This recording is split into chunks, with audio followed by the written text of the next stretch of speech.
Paulo está dizendo: aonde a lei termina, Cristo começa, manifestando a sua graça salvadora, remidora, redentora, justificadora. Paulo está dizendo: aonde a lei termina, Cristo começa a sua obra. A lei tem o seu limite, até onde Cristo vai, até onde a lei não tem poder para ir. Cristo faz exatamente o que a lei não tem poder para fazer. Quando Paulo escreve aos Romanos, no capítulo 5, versículo 20, Paulo disse: veio porém a lei para que a ofensa abundasse, mas aonde abundou o pecado, superabundou a graça. Porque a graça entra aonde a lei não entra. A graça faz o que a lei não tem poder para fazer. A graça foi lá e nos buscou. Em algum lugar a graça buscou cada um de nós que estamos aqui.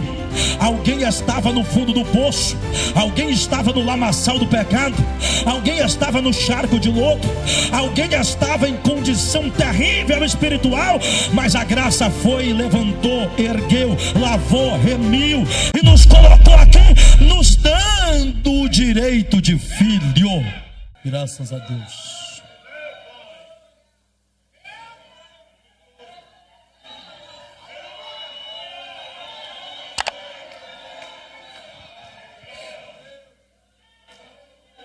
Glória seja dado ao nome do Senhor Jesus. Meus amados, eu quero saudá-los com a paz do Senhor. Graças a Deus que nos dá vitória por nosso Senhor e Salvador Jesus Cristo. A Ele seja a honra, a glória, o louvor e toda adoração. Deus seja louvado por esta riquíssima oportunidade de mais uma vez estarmos reunidos na sua santa presença, para juntos podermos adorá-lo e bendizê-lo na beleza da sua santidade. Agradecer a Deus por estar aqui cooperando com toda a igreja do Senhor reunida, tendo também o privilégio de poder estar inserido nesta tão grandiosa programação desta festividade do Conjunto Novo Brilho, e que Deus em Cristo abençoe a toda a igreja, a todo esse conjunto abençoado, para a glória de Deus. Exaltar a Deus pela vida pastor Samuel Gonçalves, que é um grande homem de Deus, digno da nossa consideração, do nosso respeito e até mesmo da nossa admiração. Pastor Samuel fora um canal de bênção para a minha vida, para a minha família. Por isso, eu glorifico a Deus pela sua vida, seu ministério, irmã Márcia, diácono Lucas, toda a sua família. Que Deus em Cristo continue abençoando ao pastor, todo o ministério e os obreiros da casa do Senhor aqui presente, pastor Antônio Gregório, o evangelista irmão Alastre. Agradecemos pelo convite, que Deus abençoe e recompense pastor Pedro, que Deus os retribua por todo esforço e dedicação à obra de Deus. Alegre em rever aqui muitos companheiros, evangelista irmão Zé Gama, onde servimos ao Senhor no mesmo setor, diácono irmão Vitor Hugo e todo o conjunto Cântico Novo. É uma alegria nós estarmos juntos adorando a Deus. Minha esposa, irmã Bianca, minha família, diácono irmão Diego também, que é meu cunhado. É um privilégio estarmos juntos adorando a Deus nesta noite. Tantos outros companheiros, que Deus abençoe para a glória do eterno nome do Senhor Deus. Meus amados, eu creio que para esta noite, para as nossas vidas, o eterno Deus tem uma poderosa palavra. Quantos desejam continuar ouvindo a voz de Deus, digam amém. Aos que podem, eu peço, por gentileza, para estarmos sobre os pés, para juntos lermos Gálatas capítulo 4. Glória a Deus. Gálatas capítulo 4.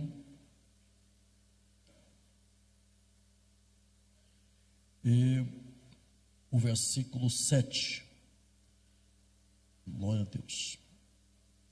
Gálatas capítulo 4, e o versículo de número 7. Graças a Deus. Gálatas capítulo 4, versículo 7. Quantos encontraram, digam amém.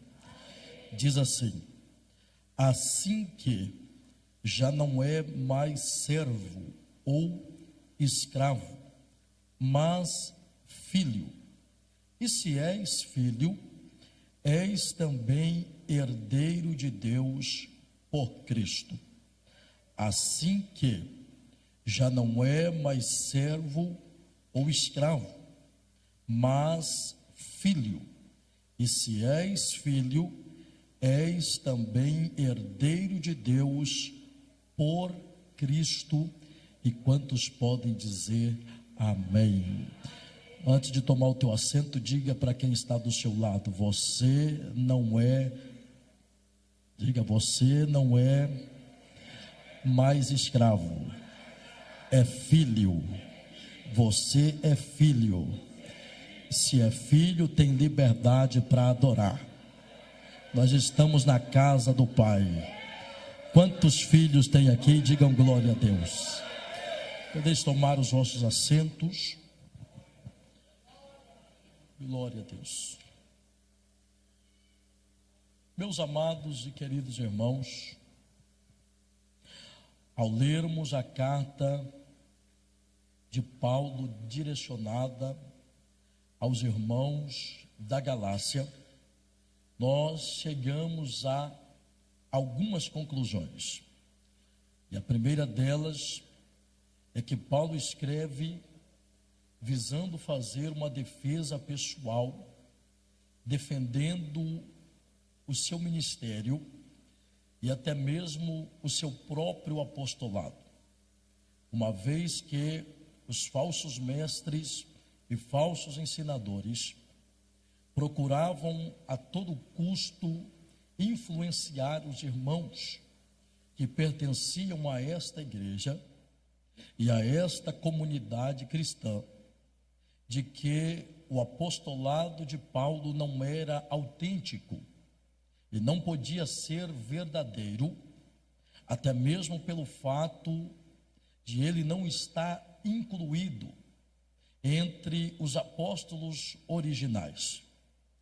E por esta razão, Paulo já inicia, nos seus primeiros versículos dessa epístola, declarando de que ele é apóstolo. Ele é apóstolo chamado, e não um chamado apóstolo, mas ele é chamado pelo próprio Deus, e o seu apostolado é proveniente do próprio Deus, não por parte dos homens, não originado e concedido pelos homens, mas proporcionado pelo próprio Deus, uma vez que ele tem, ou que ele se encontra com o próprio Deus quando a caminho de Damasco, registrado, ou história que se registra em Atos capítulo 9.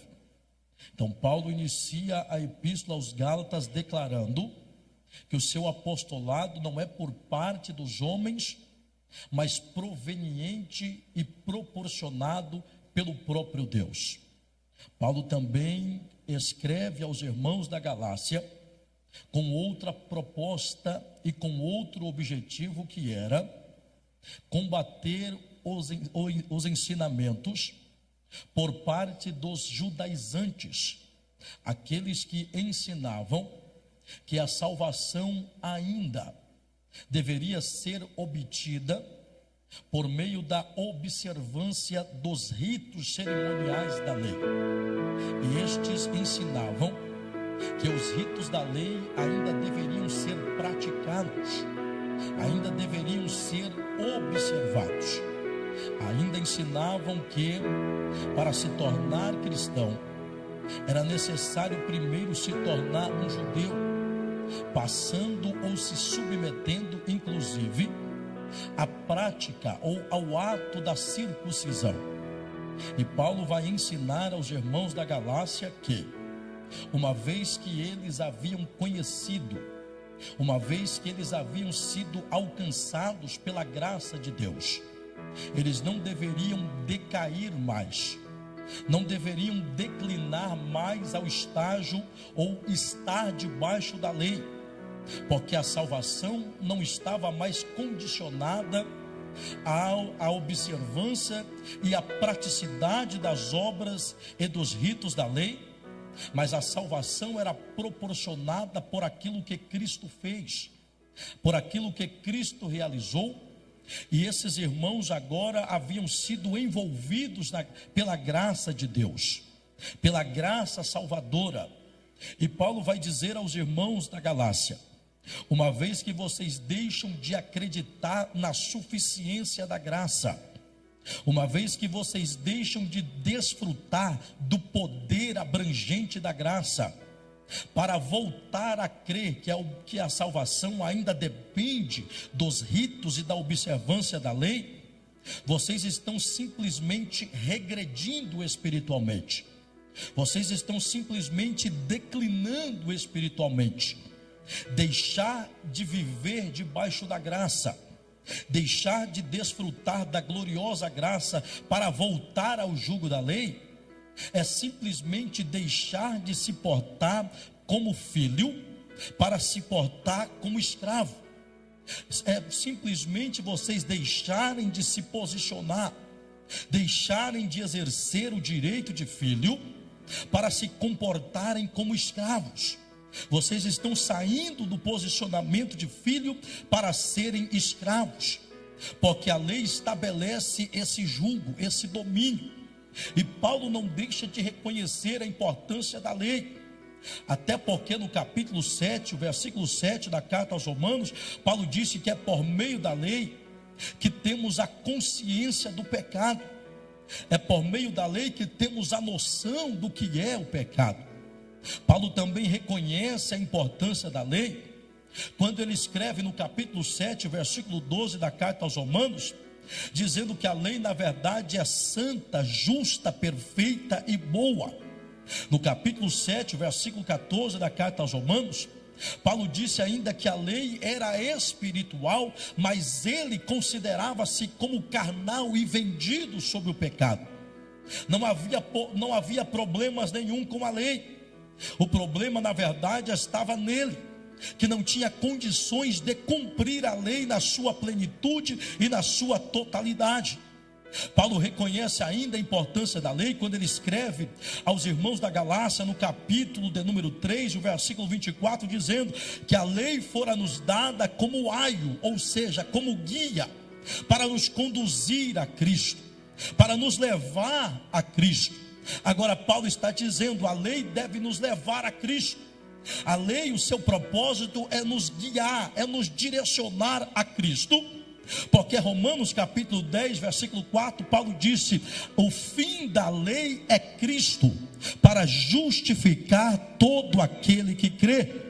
Paulo está dizendo, apesar da lei ser importante, apesar da lei ter a sua extrema relevância, mas o propósito dela é nos levar até Cristo, e a partir de Cristo nós temos nele a salvação, nós temos nele a redenção, nós temos nele a justificação. Paulo está dizendo, aonde a lei termina, Cristo começa, manifestando a sua graça salvadora, remidora, redentora, justificadora. Paulo está dizendo, aonde a lei termina, Cristo começa a sua obra. A lei tem o seu limite, até onde Cristo vai, até onde a lei não tem poder para ir. Cristo faz exatamente o que a lei não tem poder para fazer.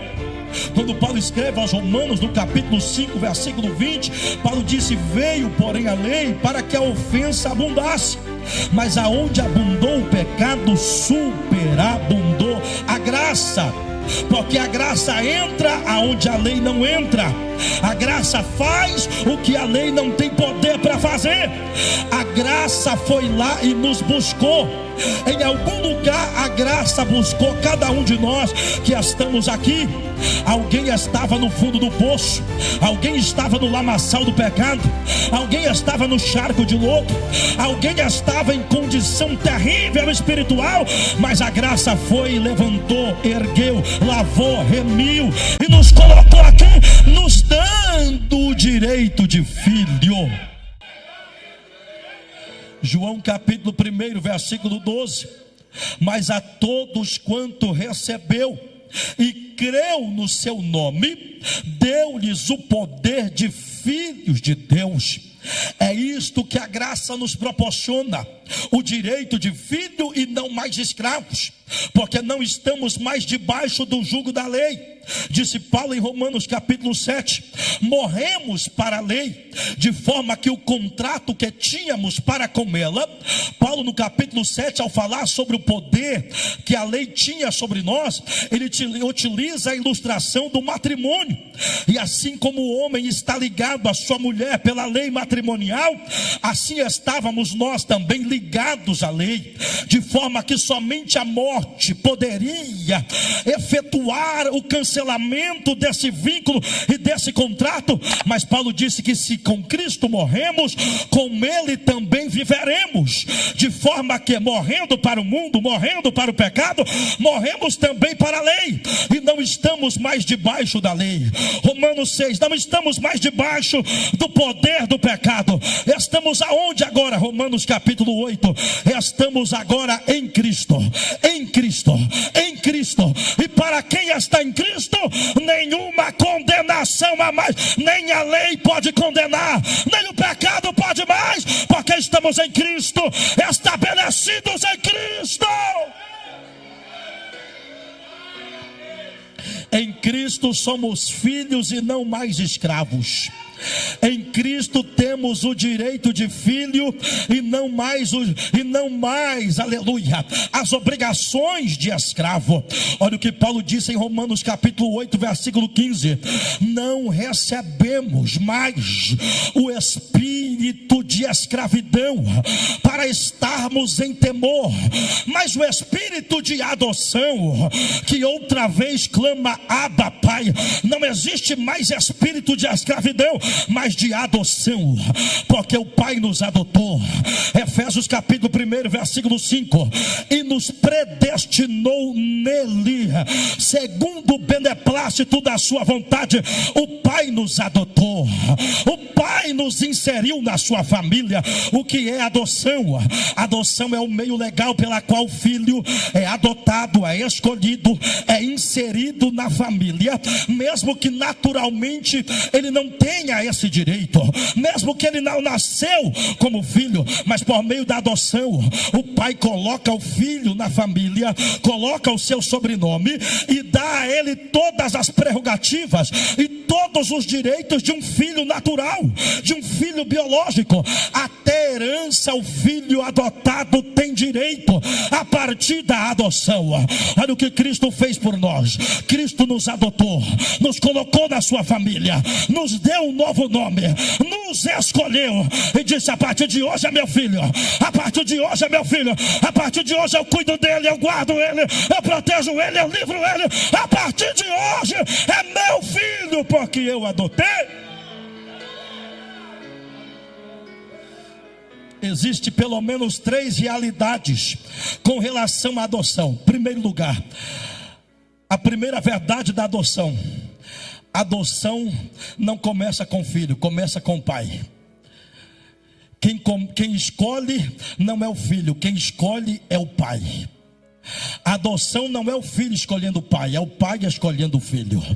É o pai que escolhe primeiro, é o pai que adota, é o pai que diz: é meu. É o pai que diz: a partir de hoje vai ter direito à herança. A partir de hoje é adotado. A partir de hoje é adotado. Levante as tuas mãos assim nessa noite, porque foi o pai que nos escolheu. Foi o pai que nos escolheu. 1 João 4,19 diz que ele nos amou primeiro. João 15, 15:16, não foi nós que escolhemos ele, foi ele que nos escolheu, foi ele que nos escolheu, aleluia. Efésios 1:4 diz que ele nos elegeu nele antes da fundação do mundo. Foi o Pai que escolheu primeiro, foi o Pai que nos adotou. Então você pode adorar nessa noite, porque o Pai diz: eu te escolhi.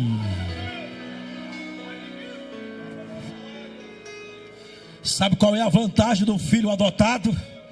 É que o filho biológico o pai não pode escolher, mas o filho adotado o pai escolhe. E ainda que o mundo rejeita, ainda que o mundo despreza, ainda que o mundo diz: esse aí não tem futuro, esse aí não tem perspectiva, esse aí não vai dar nada, o pai está dizendo: vou levar para casa. O pai está dizendo: vou colocar na minha família. Urabacalabaxandara. Não tinha nada, mas a partir de hoje tem herança. Levante as mãos e adore, porque o pai nos adotou.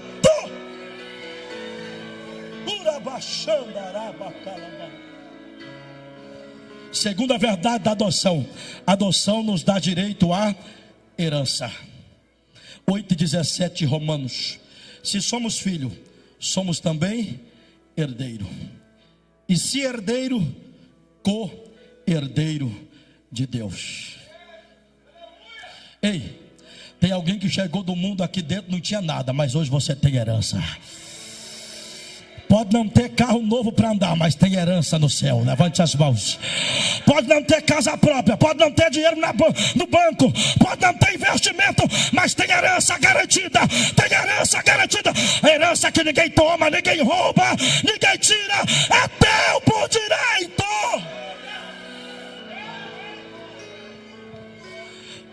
Pedro disse no capítulo 1, versículo 4, que a nossa herança é incorruptível, é incontaminável, é imarcessível. Você pode adorar porque você tem herança. Levante as mãos assim e adore. Levante as mãos assim e adore. Adore porque tem herança. Glorifica porque tem herança. Shuramakalabaxandarabahaya. A partir da adoção, o filho adotado recebe um novo nome. A partir da adoção muda o nome, como Deus mudou o nome de Jacó para Israel. Por quê? Porque agora pertence a uma nova família. Agora tem um novo pai. Agora tem uma nova história. Tem uma nova identidade. Tem um novo destino. Caminhava para baixo, agora caminha para cima. Ia para o inferno, agora está indo para o céu. Caminhava em direção às trevas, agora está caminhando à luz. Por quê? Porque o Pai escolheu, mudou tua história, mudou tua vida, mudou tua identidade, mudou tudo, mudou tudo, mudou tudo, mudou tudo, mudou tudo. As coisas velhas se passaram e eis que tudo se fez novo. Resultado da adoção. Apocalipse 2 diz: o Senhor prometeu para a igreja de Pérgamo: aos que vencer, eu vou dar direito de comer do maná escondido. Vou dar uma pedra branca e nela vai estar escrita o seu novo nome. Se você não gosta do teu nome aqui na terra, tem problema não, irmão. No céu tem novo nome te aguardando.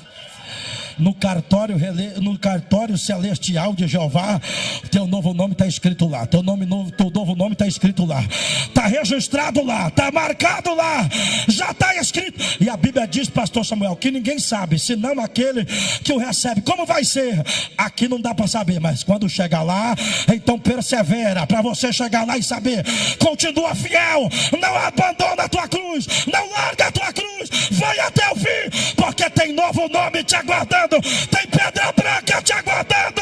Tem maná escondido aguardando.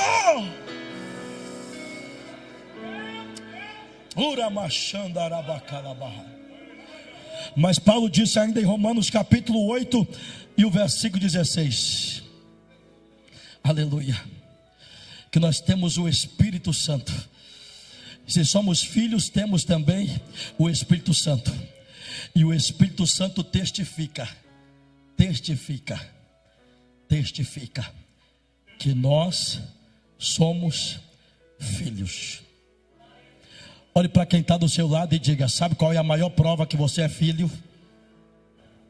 Sabe qual é a maior prova que você é filho? O Espírito Santo que mora dentro de você. O Espírito Santo que habita dentro de você. O Espírito Santo que está dentro. 1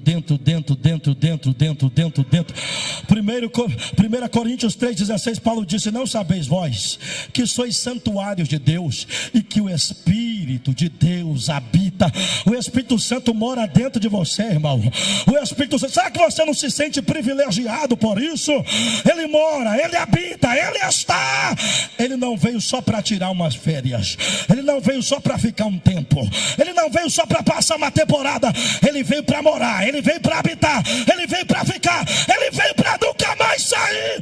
Você é portador do Espírito Santo.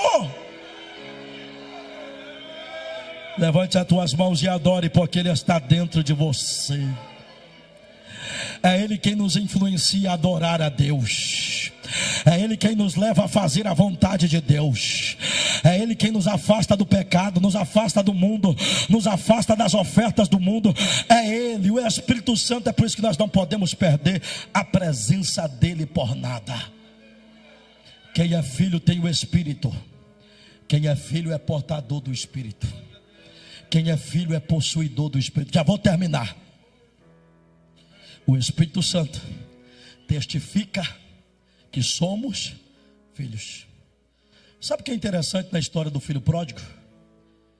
É que quando ele sai de casa, ele vai para o mundo, e no mundo ele se frustra, no mundo ele perde tudo, o mundo arranca tudo dele, tira tudo dele, e ele volta. Só que ele volta com aspecto de escravo, ele volta com roupa de escravo. E eu descobri, pastor Samuel, que ele também voltou com mentalidade de escravo. Porque ele disse assim: pai, eu pequei contra o céu, para mim não tem mais jeito não. Eu sei que eu não mereço uma outra oportunidade. Se o Senhor me tratar como um dos seus trabalhadores, já está bom demais. Ele está dizendo assim: eu perdi o direito de filho. Se o Senhor me tratar como escravo, já está bom. Se o Senhor me receber como escravo, já está bom. Só que o pai está dizendo: quem foi que disse que eu vou te receber como escravo? Quem foi que disse? Você pode mudar a tua mentalidade de escravo, porque você não é escravo, você não é escravo, você não é escravo. Foi embora, mas não é escravo. Feriu o pai, mas não é escravo. Entristeceu o pai, mas não é escravo. Virou as costas para o pai, mas eu não te recebo como escravo. Eu vou te receber como filho. Eu vou fazer uma festa. Vai morrer o novilho, o anel vai para o dedo, o sapato vai para os pés, porque você não é escravo, é filho, é filho, é filho. Quem é filho, levante as tuas mãos assim, adore. Levante as mãos. Levante as mãos. Quantos filhos tem aqui? Quantos filhos tem aqui? Caia por terra toda a mentalidade de escravo. Caia por terra todo o sentimento de escravo. Escravo anda de cabeça baixa, filho anda de cabeça erguida. Escravo, aleluia, tem tristeza, mas o filho tem alegria. Escravo não tem direito, mas o filho tem direito. Escravo anda descalço, mas o filho anda calçado. Calçado com o evangelho da preparação, calçado com as boas novas do evangelho. Aqui não tem escravo, é filho, é filho, é filho, é filho, é filho. E o pai está dizendo: eu te amo. O pai está dizendo: não abro mão de você. O pai está dizendo: mesmo com as tuas fraquezas, eu não desisto de você. Mesmo com a tua pouca força, eu não desisto de você. Levante as tuas mãos assim, levante as tuas mãos e adore, e sente a presença do pai. Sente o pai te abraçando. Sente o pai te abraçando nessa noite.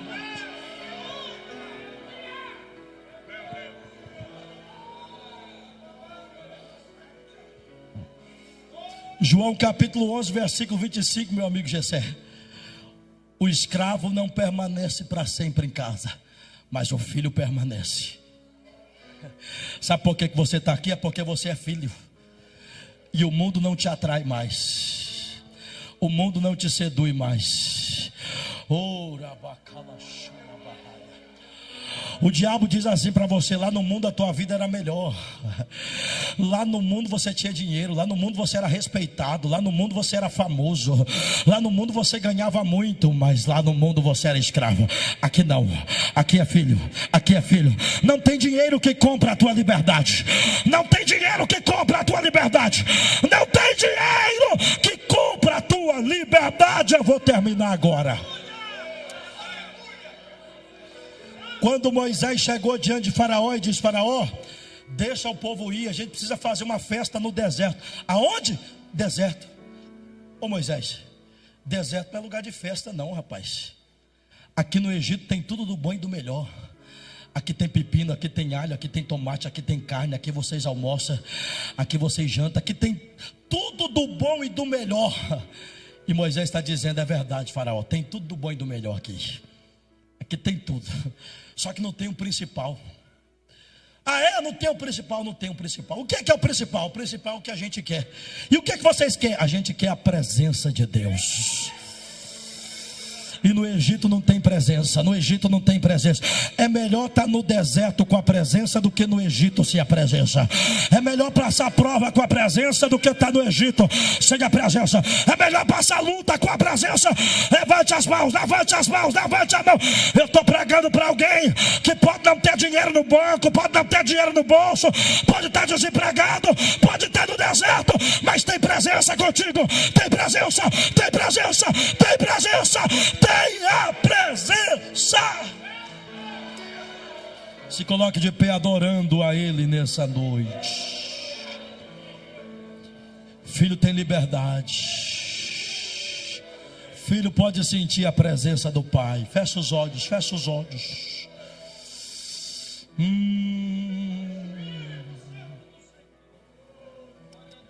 Levante as tuas mãos, fecha os teus olhos por um minuto. E agradeça a Deus pela liberdade que Ele te deu. Levante as mãos assim. Agradeça, agradeça pela paternidade. Agradeça. Agradeça pelo que o Pai fez da tua vida. Agradeça por de onde o Pai te tirou. Levante as tuas mãos assim agora. O mais alto que você pode, levante as tuas mãos. Há um espírito de liberdade entre nós aqui nessa noite. Há um espírito, fecha os teus olhos, esquece tudo, esquece a terra, esquece o horário, desfruta da liberdade que o Pai te deu. Desfruta da liberdade que o Pai te deu. Você é livre agora. Você tem Pai agora. Você tem a presença agora. Você tem o Espírito Santo agora. Você tem riquezas espirituais.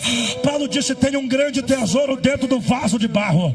Você pode ser vaso de barro, mas tem tesouro, tem presença, tem Espírito Santo, tem a glória, tem a glória, tem a glória. Feche os olhos e adore por um minuto. Adore por um minuto, adore por um minuto. Sente esta presença, sente.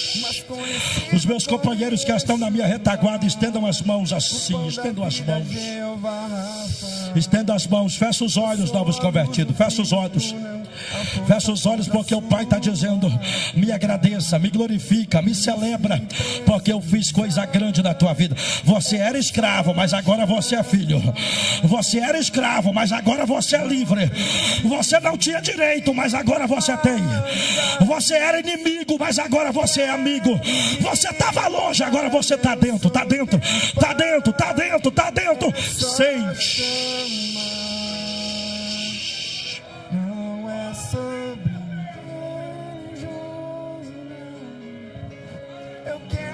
Tem alguém para Jesus entre nós? Tem alguém para Jesus? Tem alguém para aceitar Jesus? Levante as mãos, vem aqui à frente agora. Onde tem uma vida para Jesus? Onde tem alguém para reconciliar nessa noite? Onde tem alguém para renovar a sua aliança com Deus? Você saiu da casa do Pai, virou as costas para a casa do Pai, mas o Pai está dizendo: eu ainda te recebo. Venha, venha. Venha, venha, venha, venha, venha, venha. Não por força e nem por violência, mas é pelo poder do Espírito. Vem, vem, a igreja levante as mãos. Levante as mãos, a igreja levante as mãos. Levante as mãos. Levante as mãos. Levante as mãos. Cadê uma vida para Jesus? Uma vida, o Pai está te esperando. O Pai está dizendo: não importa o que você fez lá no mundo, Não importa o que aconteceu contigo lá no mundo, é nova história. Venha, venha, venha, venha. Olha o Pai chamando, venha. Não é o pregador, é o Pai chamando, venha, venha. Olha o Pai dizendo, estou de braços abertos. Olha o Pai dizendo, a porta está aberta. Olha o Pai dizendo, tem banquete. Tem banquete, tem, venha, venha, venha, venha, venha. Eu sinto Deus chamando pelo menos uma vida aqui para o altar. Eu sinto. É noite de renovar a aliança com o Pai. É noite de renovar a aliança com o Pai. Venha, venha, venha. Venha, convide mais uma vez. Pode convidar. Convide mais uma vez. Repita o apelo.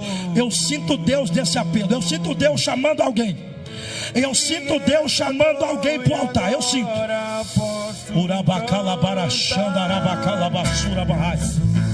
Eu sinto Deus chamando pelo menos uma vida preciosa. Você é precioso, você é importante. Foi Deus que te trouxe para cá nessa noite. Foi Deus, foi Deus. Aonde está uma vida preciosa. Convida mais uma vez. Pode repetir o apelo. Pode repetir o convite. Eu sinto o Espírito Santo trabalhando por alguém nessa noite. Venha, venha, venha. Levante as mãos comigo por 20 segundos. Mais uma vez o Espírito Santo está dizendo para você: vem, meu filho, vem para casa. Volta para casa. Volta, volta. Olha a voz de Deus dizendo para você: volta. Olha a voz de Deus te chamando: vem, vem, vem. Oh, Jesus.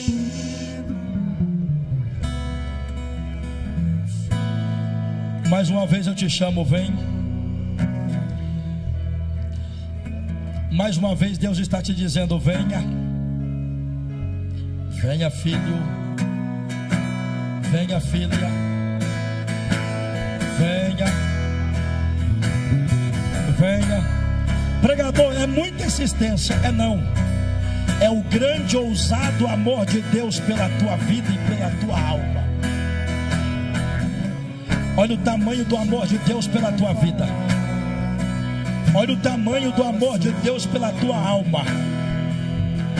O Espírito Santo te chama mais uma vez.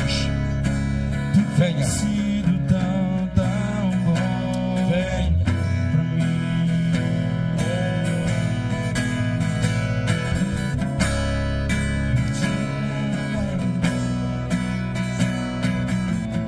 Não tem ninguém, que Deus abençoe.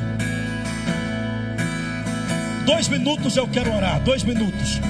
Os novos convertidos, todos vocês. Eu convido vocês aqui à frente. Todos vocês aqui à frente. Quando eu cheguei, eu vi o pastor Samuel falando algo interessante. Que vocês estavam orando para Jesus batizar com o Espírito Santo. Então venha. Pode vir, pode vir. Os demais podem vir também. Os conjuntos visitantes, venham também, porque nós queremos orar por vocês. Pode vir, venha, venha. Toda um cadeque, pode vir. Jesus. Pode vir, toda um cadeque, pode vir, venha. 2 minutos nós vamos orar para Jesus batizar com o Espírito Santo. E o batizador está presente.